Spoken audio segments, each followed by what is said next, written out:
Complôs de assassinatos, tramas de roubo, desvios sexuais.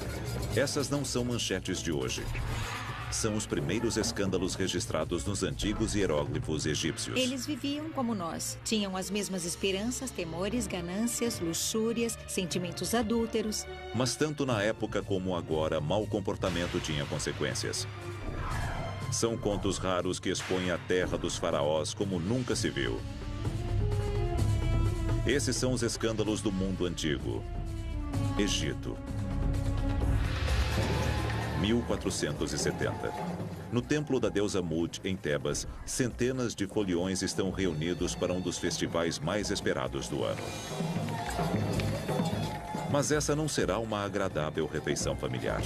Nesse dia, os egípcios de todas as classes vão se reunir para o que seria o Woodstock da antiguidade, com muito sexo, droga e rock and roll.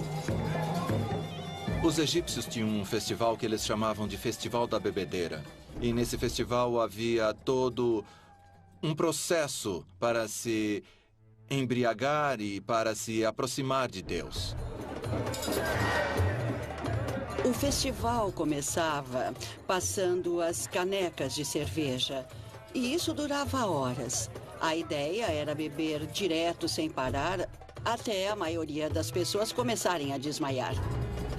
De uma leve zonzeira até um blackout, esse amontoado de beberrões antigos perdiam a noção do perigo. Nós sabemos com certeza que o festival incluía sexo. Havia quase um orgulho em beber e na atividade sexual decorrente da bebedeira. O que levava os egípcios, normalmente devotos e pacatos, a deixar de lado suas inibições sem qualquer pudor. Ao que parece, o festival tinha intenções divinas. Bebiam cerveja, perdiam os sentidos e entravam num estado alterado do ser onde conversavam com os deuses. Eles chegavam quase ao limite do caos, na esperança que o bom resultado daquilo compensasse o fato de eles estarem fazendo coisas que não faziam em outra época de suas vidas. A egiptóloga Betsy Bryan e sua equipe de arqueólogos escavam o templo de Mut, localizado na Luxor de hoje.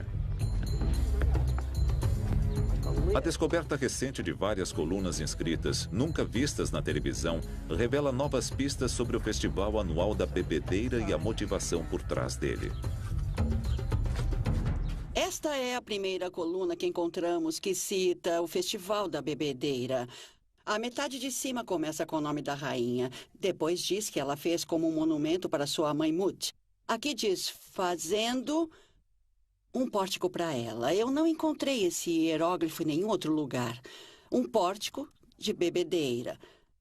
A palavra para bebedeira em egípcio é tek. Ela é escrita com um T, a palavra et e depois determinada com um jarro de cerveja. Esses hieróglifos, há muito perdidos, revelam que nesse local, há mais de 3.000 anos, o chamado Pórtico da Bebedeira foi construído como palco central do festival. Era desse ponto central que a rainha presidia a libertinagem. No apogeu do festival, esta rainha foi a mulher mais poderosa da história do Egito, Hatshepsut. Ela não era um simples governante. Ela levou o Egito a uma das eras mais bem-sucedidas e reacendeu a antiga tradição do Festival da Bebedeira, que havia desaparecido durante o reinado de outros faraós. Está claro que Hatshepsut achava o festival muito importante. Era tão importante que ela quis retomá-lo em grande estilo. O festival era uma rara demonstração pública do excesso de álcool. Festas do barril patrocinadas pelo Estado eram poucas e raras no Egito Antigo, mas cerveja e vinho eram produtos bem aceitos no dia a dia. As pessoas bebiam o tempo todo. De fato, devia ser comum as pessoas beberem mais cerveja do que beberem água. E muitos egípcios eram pagos com cerveja e pão. Então, não era a presença do álcool que tornava o Festival da Bebedeira tão especial, e sim a licença para abusar em público. Existem textos que dizem que bebedeira é uma coisa ruim e que o álcool em excesso e principalmente o comportamento resultante dele não são exemplo de comportamento adequado. Mas antes desses foliões caírem nesse torpor inebriante, eles buscavam satisfazer suas necessidades mais lascivas. Em dado ponto, as pessoas deviam ficar sonolentas. E não sonolentas a ponto de dormir, mas para deitar em pares. As regras sociais normais viravam de ponta cabeça durante os festivais. E o que conhecemos como Mardi Gras, a época do carnaval, traz atividades diferentes. Então, durante o Festival da Bebedeira, o que acontece é uma orgia indescritível. A ideia de escapadas sexuais extravagantes acontecendo nessas festas antigas é mais que especulação. É dito de modo explícito que faz parte do ritual beber e depois transar. Existe uma frase que aparece em todos os textos: viajar através dos pântanos. Com certeza é um eufemismo para o sexo. Apesar das aparências, o festival era mais que uma festa universitária. Era uma cerimônia religiosa importante que buscava aplacar a fúria de uma deusa chamada Mut. Esta é a entrada do templo de Mut. E tem um hino nessa parede que saudava todas as pessoas na chegada. Ele fala de todo tipo de pavor da deusa Mut. Todas as linhas começam do mesmo modo. O medo de Mut está em todo lugar. E depois vira uma ladainha. Você repete, repete sem parar. E depois vem o desejo de transformá-la em outra coisa além de uma deusa temida. De acordo com o mito egípcio, o deus do sol Ra mandou sua filha Mut para destruir a humanidade. Mas no último minuto ele mudou de ideia. Então ele teve que pensar num plano para evitar que a filha matasse o povo do Egito. Ele ordena o preparo de milhares de jarros de cerveja. A cerveja é misturada com grãos vermelhos para parecer sangue humano. Quando a deusa começa a matar a humanidade, ela começa a beber o que pensa ser sangue humano.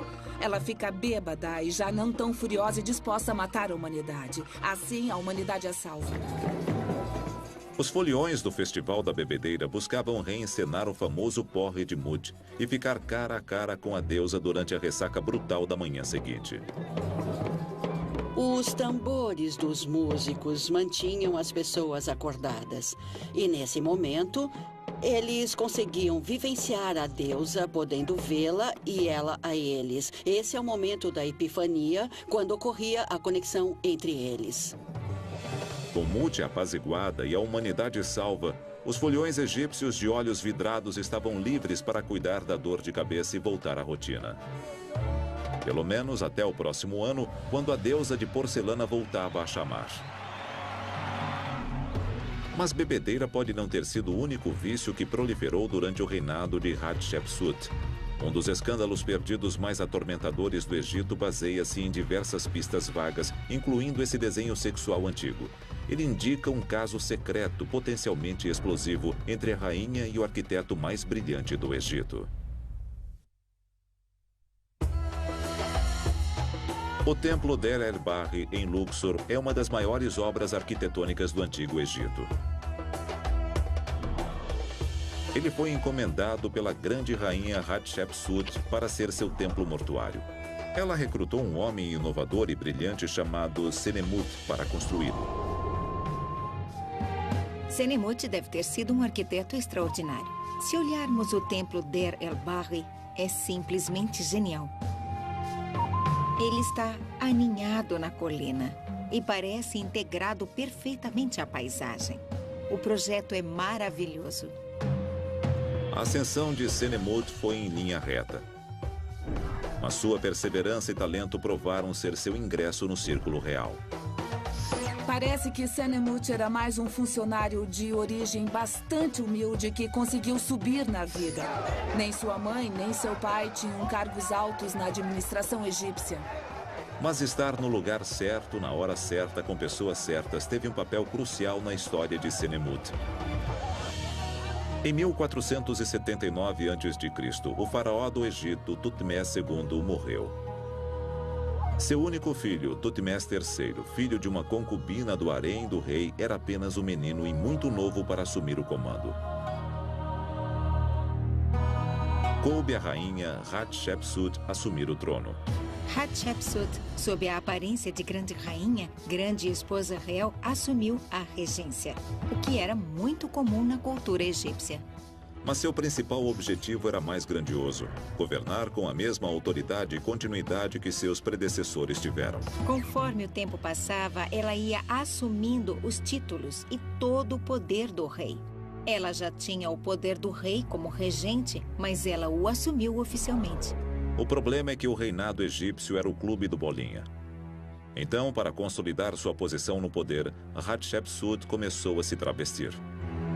Ela fez algo que não era comum para as rainhas antes dela. Ela passou a usar os trajes do rei.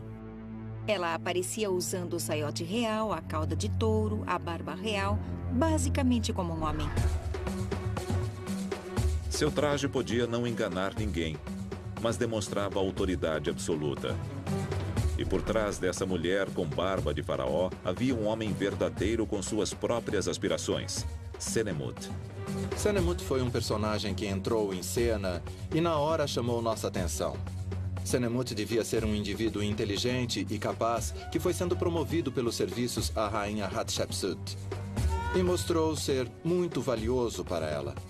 Existe um boato de que Senemut era mais do que um mero conselheiro de Hatshepsut. As pessoas achavam que eles podiam ter tido um relacionamento mais íntimo. Uma coisa é certa: quando o poder de Hatshepsut aumentou, o de Senemut também. Ele conseguiu transformar o que talvez fosse inicialmente um simples contato com a própria Hatshepsut como seu administrador em uma ligação muito próxima que lhe permitiu fazer muitas coisas diferentes. Durante o reinado de Hatshepsut, Senemut teve vários cargos de alto poder, levando algumas pessoas a pensar: será que ele dorme com ela para subir? Os mais cínicos entre nós gostam de pensar que Senemut estava tentando subir rapidamente, tornando-se amante da rainha. Mas talvez ele realmente a amasse e fosse devotado a ela. Uma de suas funções é bem sugestiva e indica uma relação íntima com a rainha. Hatshepsut o indicou como tutor, mas que, na verdade, teríamos que traduzir como babá da filha de Hatshepsut.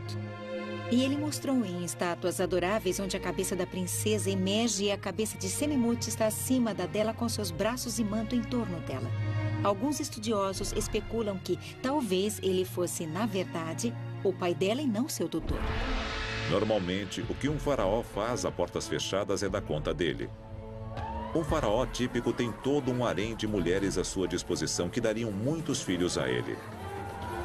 Mas para Hatshepsut, um caso amoroso, principalmente com alguém de sangue não real, poderia ter consequências catastróficas. Se ela realmente engravidou, seria um preço infernal a pagar, porque haveria outra pessoa no trono no lugar de Tutmés III, e isso provocaria uma guerra civil no país.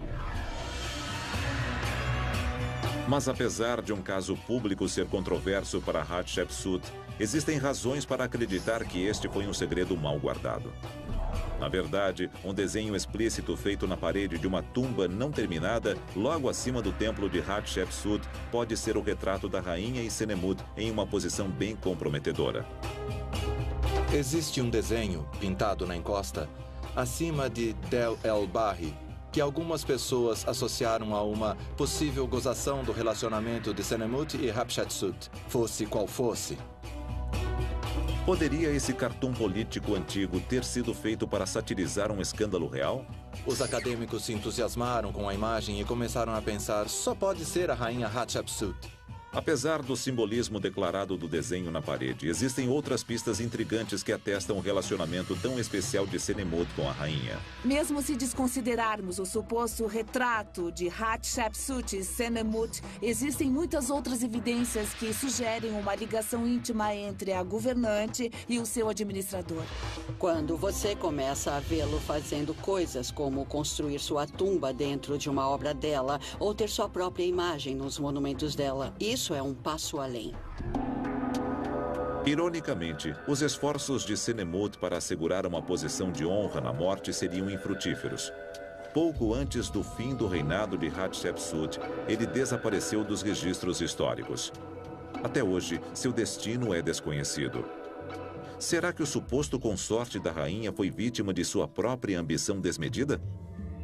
Talvez pessoas como Thutmose III ou outros que não o aceitavam. Talvez até outra pessoa da corte que concluiu que ele tinha muito poder junto à rainha e decidiu fazer com que ele fosse dispensado ou até mesmo acabar com ele. Ele foi um homem de grande poder e que, obviamente, não se importava de dizer que tinha esse poder. E algumas pessoas chegam a sugerir que foi esse o motivo de ele ter perdido o poder. Ele tentou subir demais. Hatshepsut, a mulher mais poderosa da história do Egito, desapareceu dos registros históricos por volta de 1458 a.C. Depois da morte de Hatshepsut, seu enteado, Thutmose III, finalmente reclamou seu direito ao trono e rapidamente levou o Egito ao ápice de seu poder. Ele expandiu o império no Oriente Médio e deu início a uma era de prosperidade sem precedentes.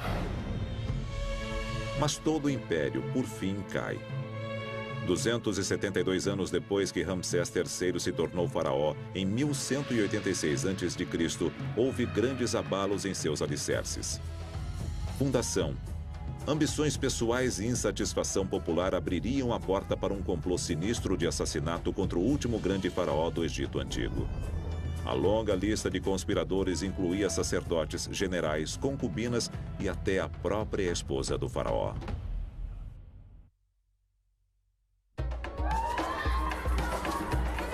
Em 1155 a.C., o faraó Ramsés III comemora seu 32º ano no trono e aproveita uma tarde relaxante de vinho, mulheres e música.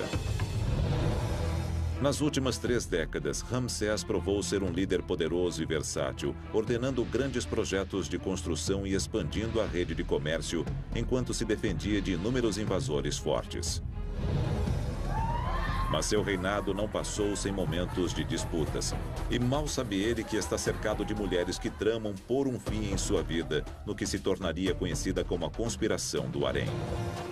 Aquilo que chamamos de conspiração do harém foi, na verdade, um complô para derrubar o faraó Ramsés III e, aparentemente, substituir o próximo na linha do trono. E foi tramado por ninguém menos que as mulheres de seu harém real. A conspiração do harém é uma das conspirações mais chocantes que temos no Egito Antigo. É um dos escândalos mais chocantes que temos em todo o mundo antigo. Haréns reais eram parte da vida de qualquer faraó. Sendo o homem mais rico do mundo, ele podia ter todas e quaisquer mulheres que desejasse. A função das mulheres do harém real era, obviamente, entreter o faraó. Elas eram propriedade do faraó. É claro que havia uma questão sexual no harém real. Imagino que elas também geravam muitos filhos para o rei. E um bando de mulheres lutando pela atenção de um homem só pode resultar numa disputa feroz. E no caso de Ramsés, segundo os papiros que sobreviveram, foi a ambição e ciúmes de uma de suas principais esposas que lançaram as sementes de uma conspiração escandalosa. Soubemos através do texto que, no tempo de Ramsés III, haviam 2 esposas que se chamavam Ísis e Tia. Ísis e Tia tiveram filhos que elas queriam a qualquer custo que assumissem o trono.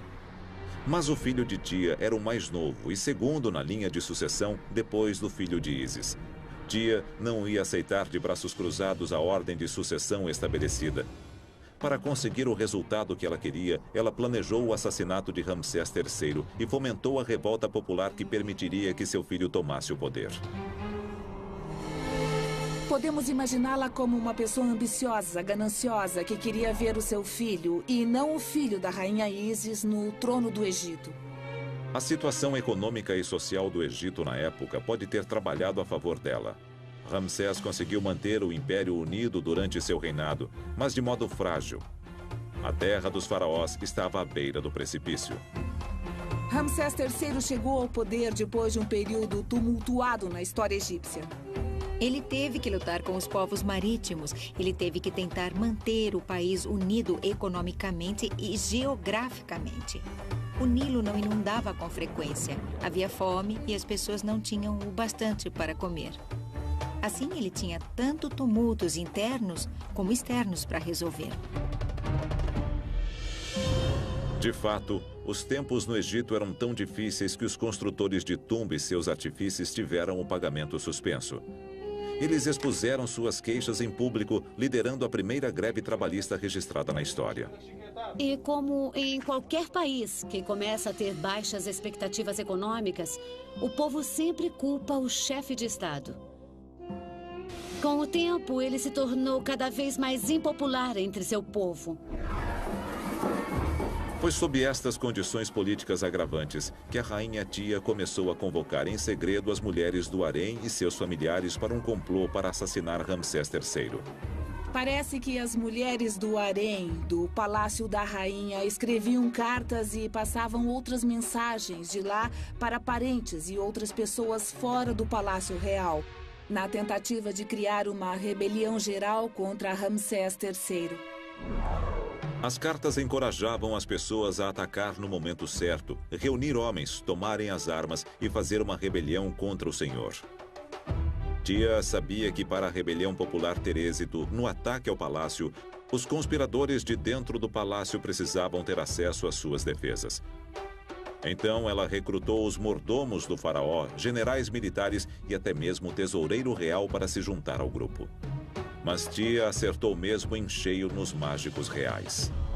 Os egípcios antigos acreditavam piamente no poder da magia. Então, para executar uma ação, como um golpe de Estado, com certeza eles usaram magia para dar andamento ao plano. Tia e seus conspiradores queriam enfraquecer o faraó através de feitiços e cartas. O faraó acreditava que tinha uma aura protetora que o cercava e o mantinha seguro. O papel do mago na conspiração era remover a proteção mágica que cercava o rei e, com isso, torná-lo vulnerável a um ataque. Depois de meses de meticulosa coordenação, Tia e mais de 30 conspiradores estavam prontos para agir. Seria um golpe de Estado.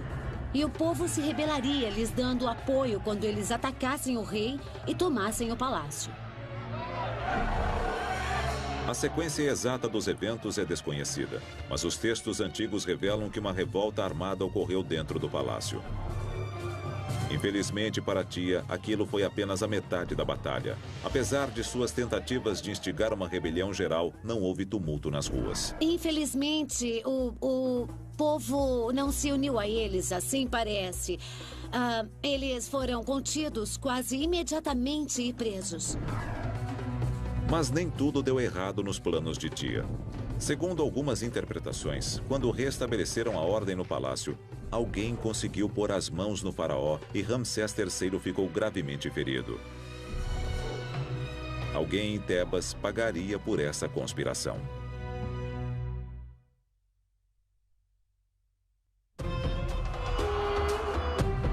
Em 1155 a.C., um complô audacioso tramado pelo harém do faraó Ramsés III para assassiná-lo e incitar uma revolução é contido antes que conseguisse atravessar as paredes do palácio.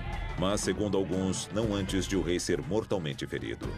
É claro que a conspiração do harém foi considerada um choque e um escândalo.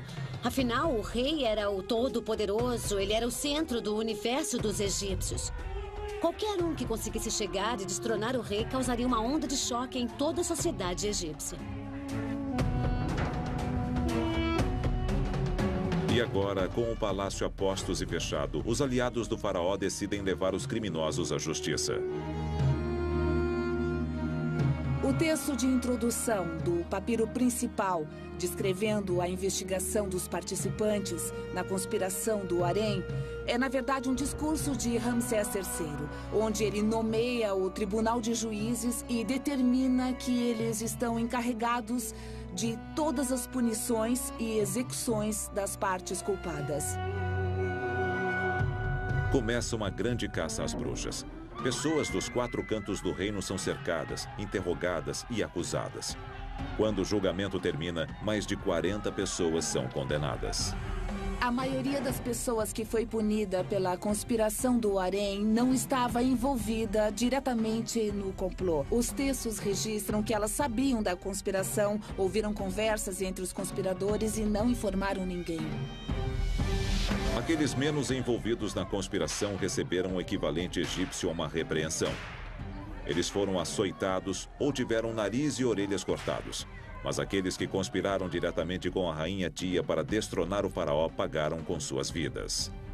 Para os crimes de alta traição, a punição era, é claro, morte, execução. Tia e os aliados do harém real foram queimados vivos. Na época da 20ª dinastia, uma das formas preferidas de execução era ser queimado em público. Ironicamente, a pessoa cujo destino está envolto em grande mistério é o próprio Ramsés III. Sabemos que o rei morreu na época dos julgamentos. Por isso, eu acho muita coincidência ele ter morrido de causas naturais. Eu acho que podemos dizer que ele morreu por causa do complô contra ele, da conspiração do harém. Mas a múmia de Ramsés, preservada até hoje, não mostra sinais de crime. Não há ferimentos em seu corpo. Então, como o último grande faraó do Egito morreu? Poderiam as próprias concubinas do rei ter cometido esse crime? Podemos imaginar que dependia delas se livrar do rei. Ele não esperaria alguma coisa assim das mãos de suas mulheres. Devemos imaginar que elas usaram outros métodos, além de uma espada, faca ou algum utensílio de metal. É certo que os egípcios antigos tinham toda uma farmacopeia de venenos letais que elas poderiam usar.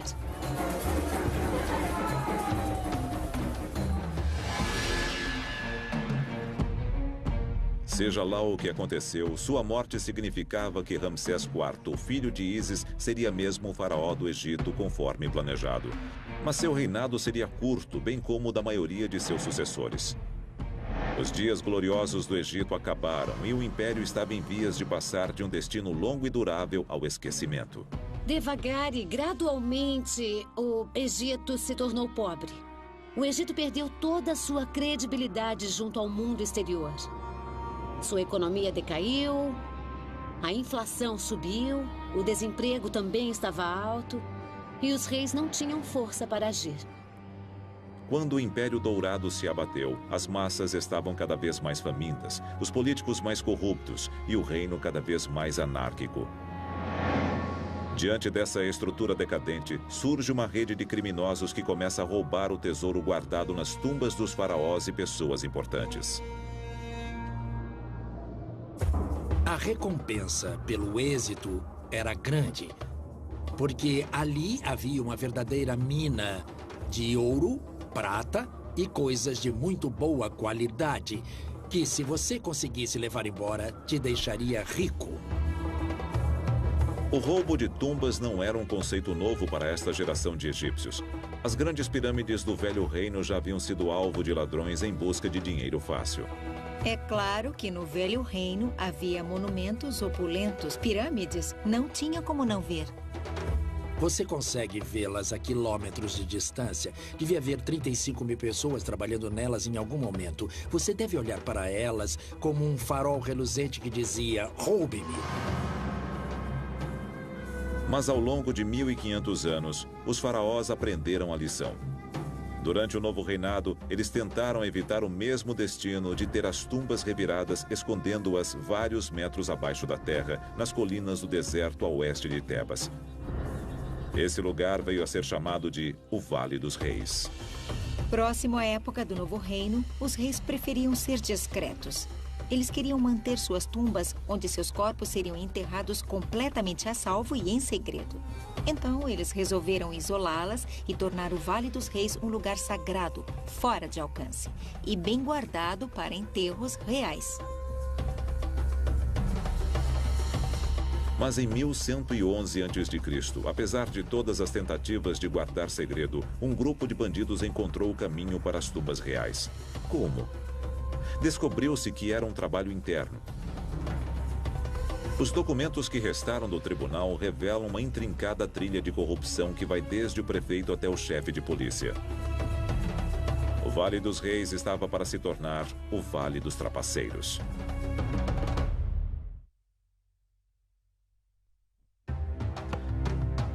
1111 a.C., o Vale dos Reis está lotado de trabalhadores e artífices contratados para construir as tumbas secretas para a família real egípcia. Mas com a economia em farrapos, seus salários já não são como antes. Então, muitos do grupo decidem explorar seu conhecimento do interior da tumba e complementar o salário baixo com roubo. Havia um esquema armado que envolvia muitos indivíduos que trabalhavam na criação, entalhe e decoração das tumbas ocultas e secretas dos faraós do Egito Antigo e que criou toda uma gangue de ladrões. Sabemos que as pessoas recebiam 100 débens de cobre por cada tumba roubada. E isso equivalia a mais ou menos 10 meses de salário. Durante a 20ª dinastia, houve grandes roubos e uma das pessoas que surgiu como líder chamava-se Amenpanéfer. Cansado da labuta diária, Amenpanéfer estava ansioso para participar do saque a uma tumba. Mas ele aprendeu rapidamente que ganhar dinheiro fácil dava trabalho. Quando ele foi pego em flagrante com os tesouros de uma das tumbas, ele teve que molhar algumas mãos para se livrar de encrenca. Ele conseguiu subornar os homens da polícia e escapou impune. Com os tempos difíceis atingindo a todos, não é surpresa que a polícia fosse facilmente comprada. Mas eles não eram os únicos oficiais envolvidos. Parece que o prefeito de Tebas Ocidental, Pauerá, estava mancomunado com os ladrões de tumba a fim de levar um dinheiro extra para a casa. Pauerá fez vários acordos com diversas pessoas. Ourives, pedreiros, policiais, oficiais do exército, escribas, todos que trabalhavam na encosta ocidental. E essa gangue saía roubando as tumbas. O próprio homem cujo trabalho era proteger as sepulturas sagradas dava sinal verde aos ladrões. Quando Pazer, o prefeito rival de Tebas Oriental, descobriu o esquema, ele foi direto aos superiores delatar o crime. Pazer informou para o vizir que haviam tumbas sendo saqueadas. Na verdade, o prefeito oriental estava tentando arruinar a reputação do prefeito ocidental. E revelando esse escândalo que aconteceu sob sua vigilância, o poder de Pauerá seria eliminado. Mas o prefeito ocidental, Pauerá, foi rápido e encobriu suas pegadas. Ele usou Amenpanéfer como bode expiatório e revelou o roubo anterior de uma tumba. Pauerá sabia que a tumba estava cercada por outras que permaneciam intactas. Se conduzisse a investigação, ele poderia fazer o roubo parecer um incidente isolado. Um grupo de inspetores vai até lá. Eles simplesmente atravessam a encosta ocidental e começam a inspecionar as tumbas dos faraós egípcios do passado. Eles investigaram 10 tumbas. 9 de fato estavam intactas. Pazer ficou com cara de tacho. Pauerá foi rápido ao ficar com os créditos pelas tumbas intactas e rápido também ao jogar toda a culpa do roubo em Amenpanéfer. Sem ninguém para subornar, Amenpanéfer foi arrastado até o vizir e confessou ter violado a tumba real com 4 escavadores. Temos uma coisa extraordinária aqui. É uma joia do mundo antigo. Um depoimento dos ladrões no tribunal, onde eles contam exatamente como eles violaram as tumbas de alguns faraós do passado do Egito. Arrancaram as joias, o ouro, e depois venderam ou trocaram as peças que pegaram pelas mercadorias que queriam. No final da confissão de Amenpanéfer, o grande salão ficou num silêncio perturbador. Parecia que o destino do líder dos ladrões estava selado. Mas antes de ser atirado aos peixes, Amenpanéfer teve mais uma chance de se gabar. Ele deve ter decidido que não ia levar a culpa sozinho, então ele começou a delatar alguns oficiais corruptos que tomaram parte do esquema. Os guardas o tiraram do tribunal aos chutes e berros. Pessoas como Amenpanéfer eram punidas severamente. Eram empaladas ou teriam olhos, nariz, boca e orelhas arrancados. Seus nomes seriam riscados de tudo, exceto dos arquivos do tribunal. E com isso, eles não poderiam viver no pós-vida. Na época, parece que ninguém deu muita atenção ao surto estrondoso de Amenpanefer. Mas um ano depois, o vizir, que no Egito era o equivalente ao primeiro-ministro, decidiu iniciar uma investigação completa sobre o escândalo de roubo de tumbas. Desta vez, o foco era naqueles que puxavam os cordões das marionetes. Pauerá foi punido não só por ter mentido, como também por ter contribuído e, de fato, ter auxiliado e acobertado os ladrões de tumba. O roubo de tumbas não terminou com o caso de Amenpanefer. Havia muitos outros bandidos escondidos nas sombras, de olho no prêmio. O saque de tumbas continuaria assolando Tebas por séculos. Por fim, as múmias do novo reino tiveram que ser exumadas e enterradas em segredo, sem tesouros, em colinas acima da cidade. Hoje, o prêmio que levaram para suas tumbas se foi. Mas seus corpos ainda estão conosco. E suas múmias ainda podem ocultar um segredo tão incrível que poderia reescrever tudo o que pensamos saber sobre o Antigo Egito e que por si só causaria um escândalo moderno.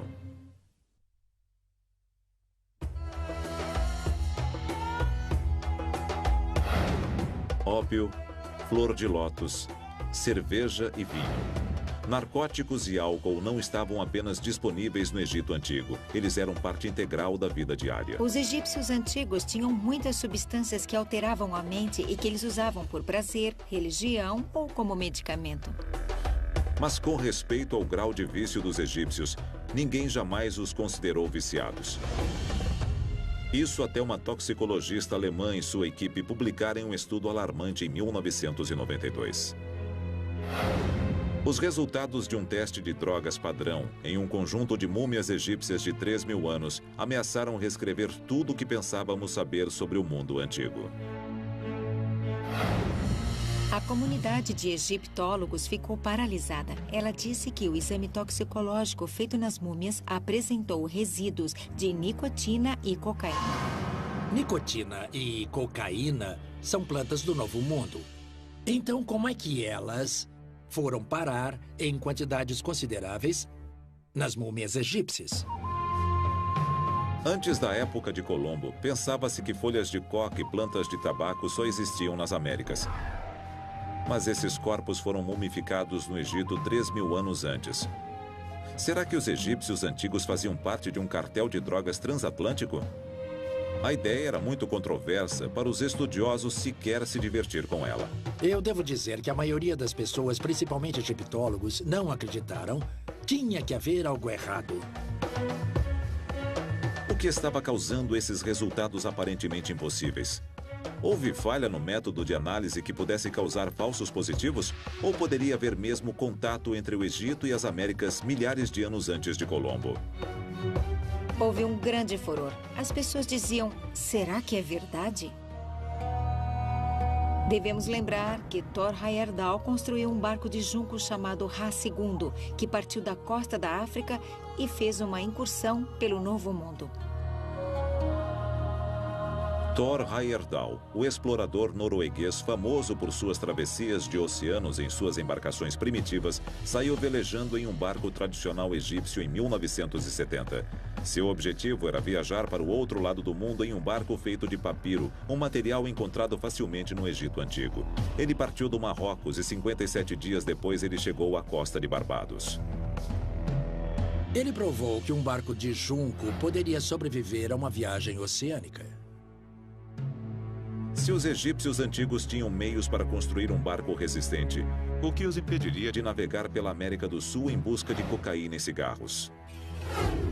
Os egípcios eram bons navegadores, subindo e descendo o Nilo. Era a via nacional, por assim dizer. Mas quando se trata de navegar em mar aberto, tudo indica que eles não eram ousados e preferiam as margens. Não há uma evidência sequer de que os egípcios tenham chegado à Inglaterra. Portanto, a ideia de que havia mercadoria viajando para lá e para cá 1000 anos antes de Cristo no Egito e 1000 anos antes de Cristo no Peru para mim, é bem difícil de entender. Se os egípcios não cruzaram o Atlântico, eles poderiam ser consumidores finais de uma rede de fornecimento internacional de cocaína? É mais fácil acreditar que os egípcios negociavam com pessoas que negociavam com outras pessoas que negociavam com outras mais. Assim, conseguiriam coisas do Novo Mundo. Mas se eles estivessem fazendo isso, eles não trariam apenas plantas alucinógenas. É de se esperar coisas como pedras, ouro, outros itens que se reconhece o valor na hora.